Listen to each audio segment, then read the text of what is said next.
The pain started during Sunday dinner at my daughter Lauren's house, a crushing sensation in my chest, radiating down my left arm. I'd felt this before. 30 years of practicing cardiology had taught me exactly what a heart attack felt like.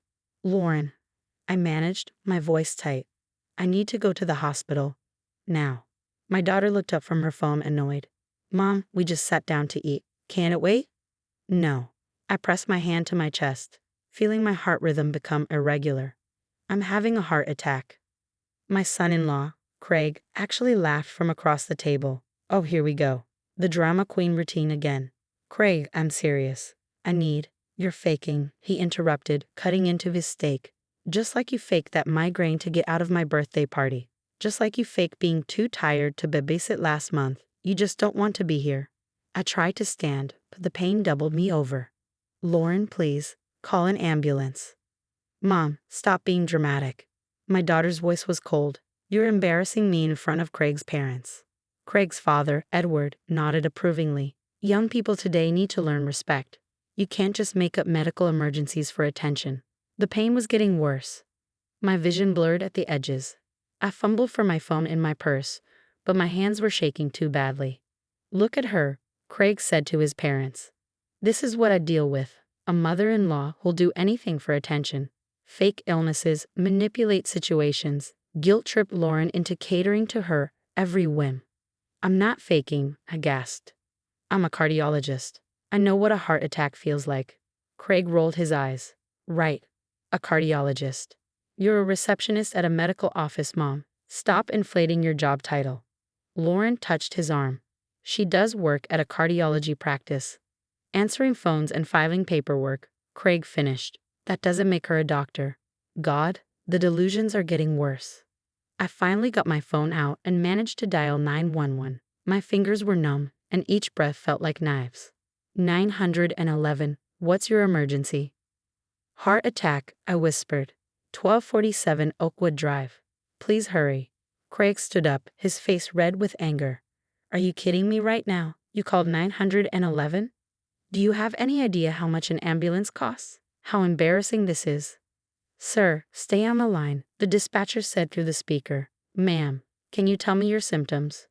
Crushing chest pain, left arm numbness, irregular heartbeat, shortness of breath.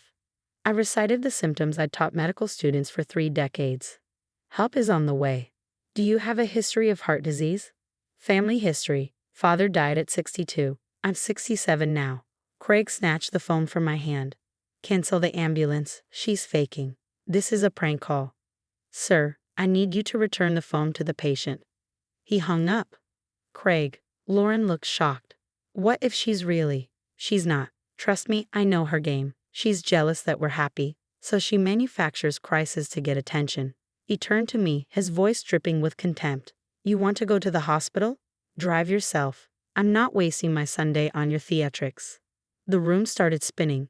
I slid from my chair onto the floor, the pain in my chest now overwhelming. Craig's mother, Patricia, stepped over me to reach the dessert on the sideboard. Lauren dear, should we just continue dinner? The roast is getting cold. I think we should, Lauren said softly. Mom does this sometimes. She'll be fine in a few minutes. I lay on their dining room floor, struggling to breathe, watching my daughter and her husband continue eating while I potentially died 3 feet away. Then I heard sirens. Shit, Craig muttered. They're actually coming. This is going to cost a fortune. 2 paramedics rushed in, the Oakwood emergency response team I'd worked with countless times at Memorial Hospital. Dr. Morrison. The lead paramedic, Jake, dropped to his knees beside me. We got a cardiac emergency call, didn't realize it was you. Craig's fork clattered against his plate. BP's dropping, Jake's partner Maria said, wrapping the cuff around my arm. Heart rate's erratic. Dr. Morrison, on a scale of 1 to 10. 8, I managed, maybe 9. Wake, Craig said slowly. Dr. Morrison? Jake was already radioing the hospital.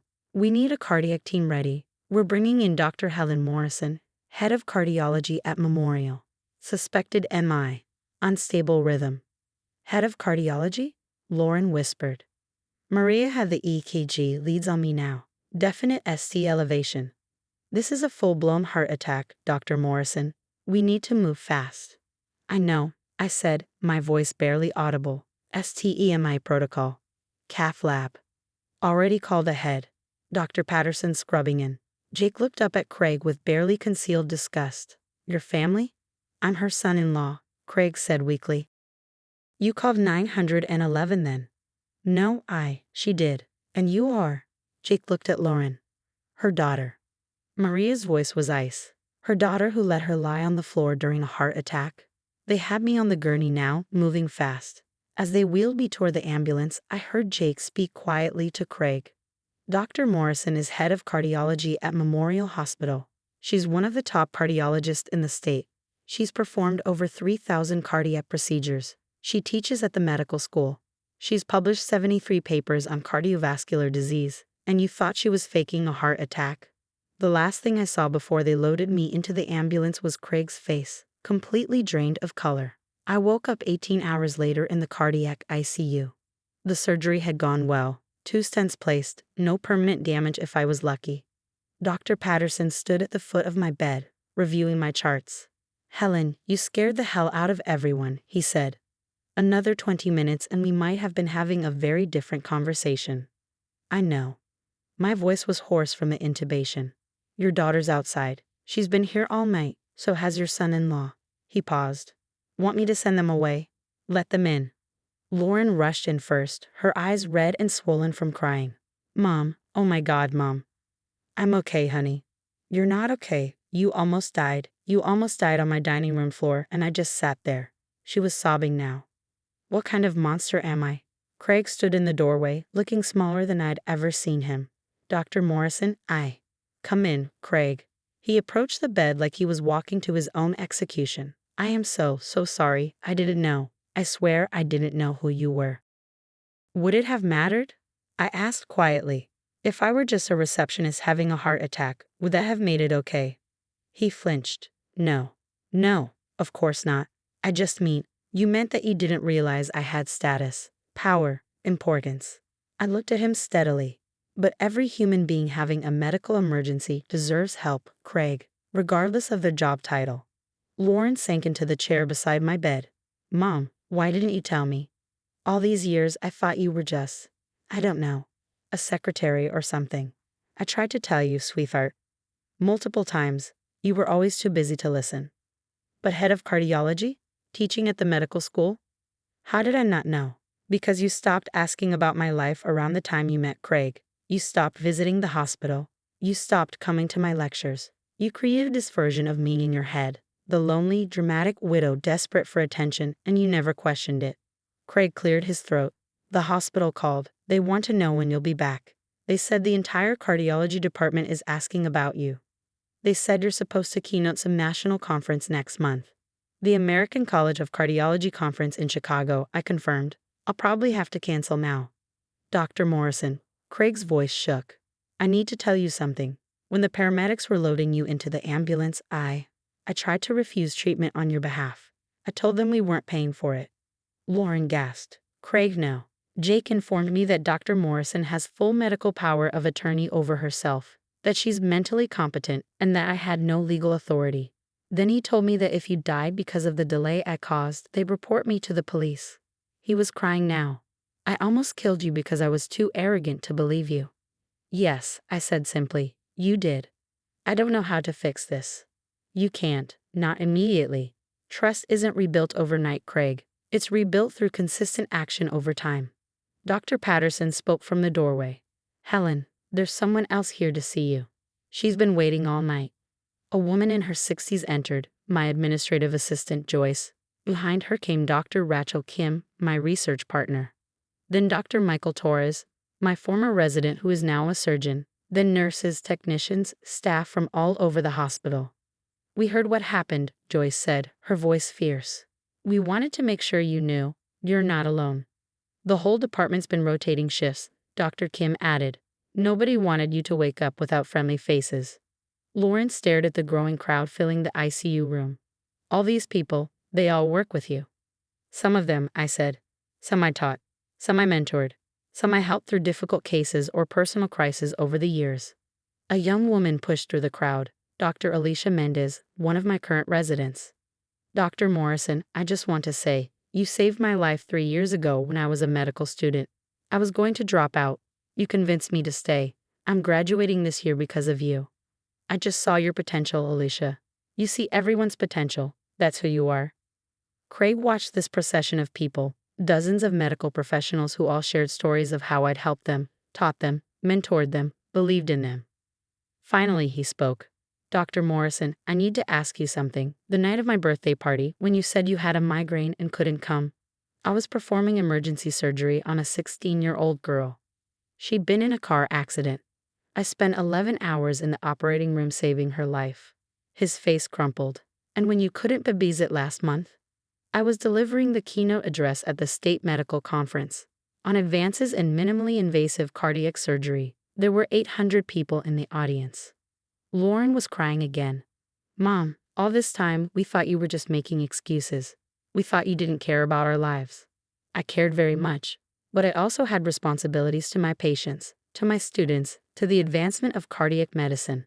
I paused. I tried to explain. You never listened. A hospital administrator entered the room. Dr. Morrison, I'm sorry to interrupt, but there's a situation.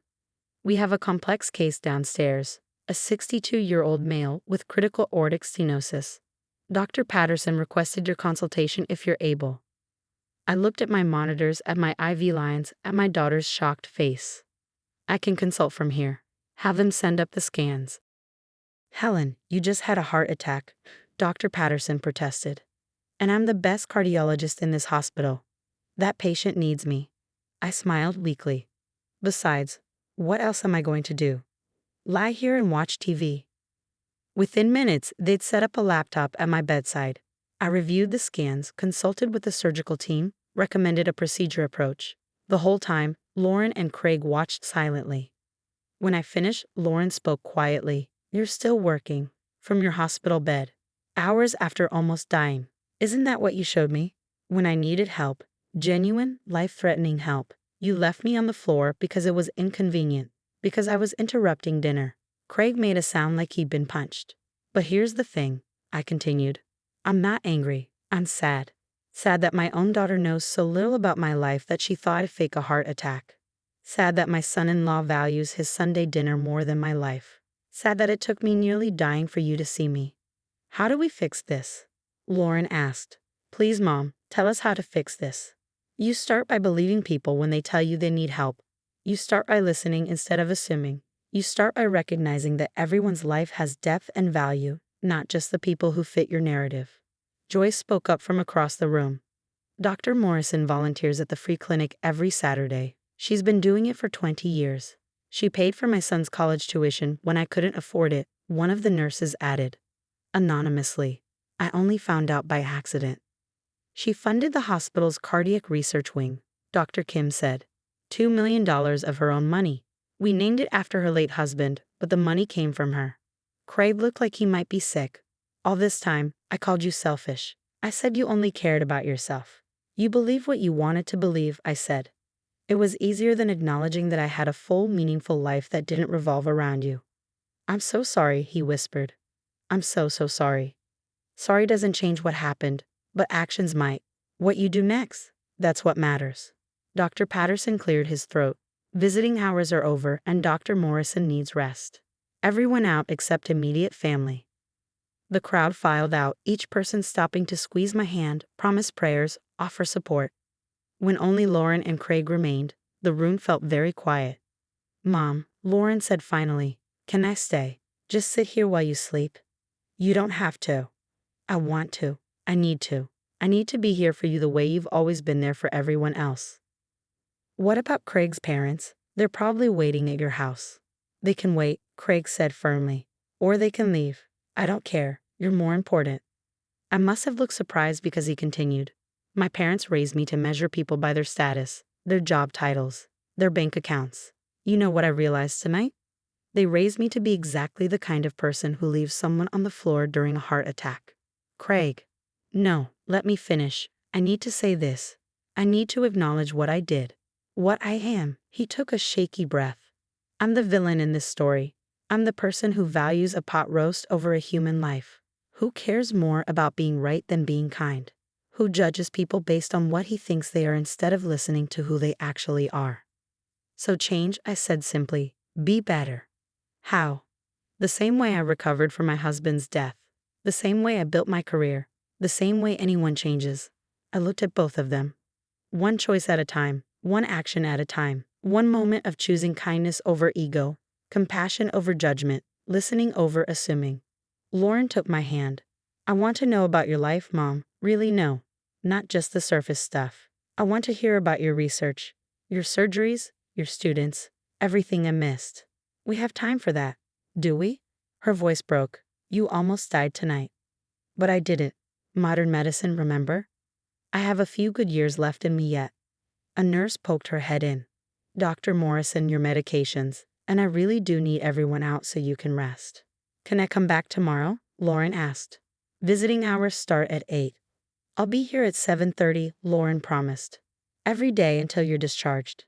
After they left, I lay in the quiet ICU, listening to the monitors beep steadily. My chest ached. My arm was sore from the IV, but I was alive because I'd saved myself. I'd called 911 myself. I'd advocated for myself. I'd used my knowledge and authority to ensure I got the treatment I needed, despite my own family refusing to help. It was a sad realization, but also a powerful one. I'd spent 30 years teaching people to save lives. Tonight, I'd saved my own. And tomorrow, I'd start teaching my daughter something even more important. That every life has value. Every person deserves help. And status should never determine who we choose to save. My phone buzzed with a text from Lauren. I love you, Mom. I'm sorry it took almost losing you to remember how much. I typed back. I love you too, sweetheart. Tomorrow is a new day. Because it was. A new day to rebuild, to heal, to teach my daughter what really mattered. Not job titles or status or power, but showing up for people when they need you most. Even when it's inconvenient. Especially when it's inconvenient. That's when it matters most.